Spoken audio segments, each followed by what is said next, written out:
Uzmanību! Durvis aizveras! Izbraukt no pilsētas sestdienā melnā.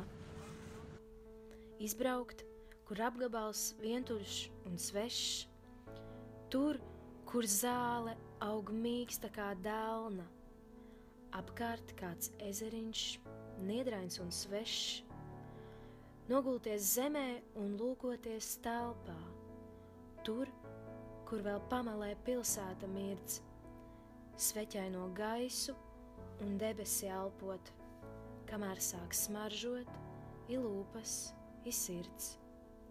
Noaujot kājas, tās atdot līdz stilbiem, saknēm un smiltīm, kas garšo un kaist, sāpes un ciešanas, pāri pār galvu, kā mākoņus laist.